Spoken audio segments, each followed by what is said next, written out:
নমস্কাৰ আপোনালোক সকলোকে আমাৰ চেনেলৰ নতুন এটা ভিডিঅ'লৈ স্বাগতম জনাইছোঁ। আজি এটা ৰেচিপি ভিডিঅ' লৈ আহিছোঁ। থাম্বনেইলটো দেখি গম পালে চাগে কি বনাইছোঁ। হয়, এইটো পূজা ছিজন যি আহি আছে, হাঁহৰ ছিজন আহি আছে। তো আজি হাঁহৰ এটা ৰেচিপি লৈ আহিছোঁ। তো দেৰি নকৰি ভিডিঅ'টো আৰম্ভ কৰোঁ ব'লক।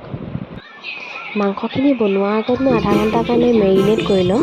তাৰ কাৰণে মই ব্যৱহাৰ কৰিছোঁ আধা চামুচ নিমখ, আধা চামুচ হালধি, আধা চামুচ ধনিয়া গুড়া, আধা চামুচ জিৰা গুড়া, আধা চামুচ মিট মছলা, 1 চামুচ কাশ্মীৰী লাল মিৰ্চ আৰু ডাঙৰ চামুচে 2 চামুচৰ সমান মিঠাতেল।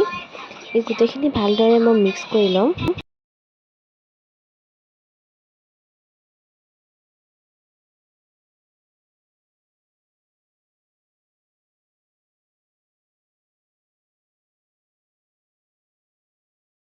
এতিয়া মই ইয়াত এড কৰিছোঁ এটা পিঁয়াজ, যোনটো মই ৰাফলি কাটি লৈছোঁ। এনেকৈ মেৰিনেট কৰিলে কেঁচা পিঁয়াজ দিলে মানে খাবলৈ অলপ সোৱাদটো বেছি বেলেগ হয়। এইখিনিতে আধা ঘণ্টাৰ কাৰণে মই ফ্ৰিজত ভৰাই থৈ দিম। এতিয়া মই কেৰাহী এখন গৰম হ'বলৈ দি তেল দিছোঁ। তাত দিম 3টা শুকান জলকীয়া। এতিয়া ইয়াত এড কৰিম এটা ডাঙৰ চাইজৰ পিঁয়াজ, যোনটো আমি ৰাফলি কাটি লৈছোঁ। এইটো ট্ৰান্সলেশ্যন হোৱালৈকে ভাজি ল'ম।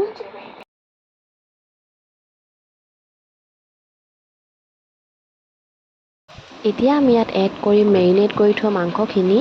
আৰু মাংসখিনি এড কৰি পেলাই আমি মিডিয়াম ফ্লেমত ভালদৰে অলপ দেৰি ভাজি ল'ম, 10-15 মিনিটৰ কাৰণে।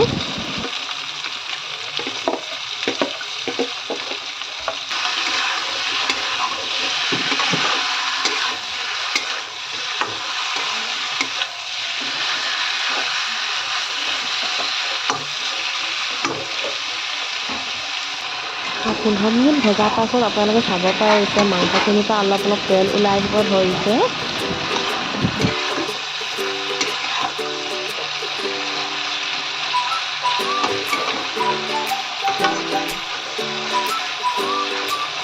আৰু 15 মিনিটমান ভজাৰ পাছত এতিয়া ইয়াত এড কৰিছোঁ 1.5 চামুচমানৰ সমান আদা নহৰু পেষ্ট।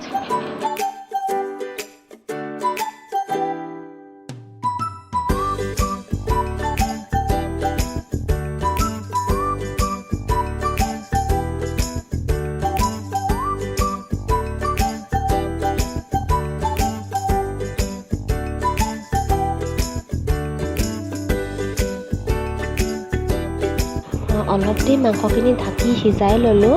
দেখিব পাৰিছে অলপ অলপ তেল ওলাব ধৰিছে মাংসখিনিৰ পৰা। এতিয়া আমি ইয়াত এড কৰিম আলু আৰু কোমোৰা।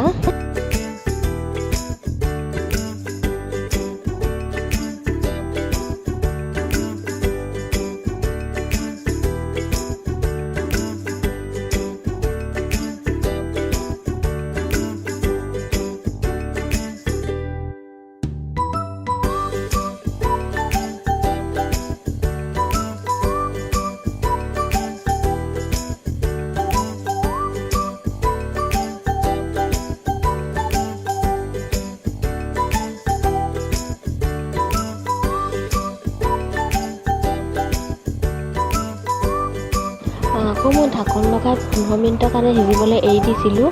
মাজে মাজে আহি আকৌ চেক কৰি আছোঁ।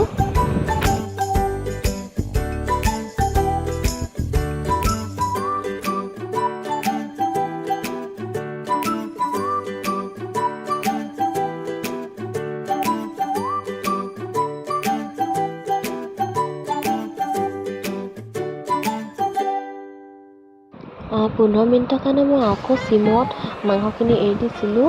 এতিয়া 15 মিনিটৰ পাছত আকৌ চেক কৰিছোঁ। আপোনালোকে চাব পাৰিছে মাংসখিনিৰ পৰা ভালদৰে তেল বিৰিঙি আহিছে আৰু আলু আৰু কোমোৰাখিনিও ভালদৰে সিজি আহিছে। হাঁহৰ মাংসত যদি আপোনালোকে 1 ঘণ্টা টাইম দিয়ে হাঁহৰ মাংস খাবলৈ ভাল হ'বই। ট্ৰাই কৰি চাবচোন। আমাৰ মাংস হৈ গ'ল ৰেডি। এতিয়া ট্ৰাই কৰি চাম।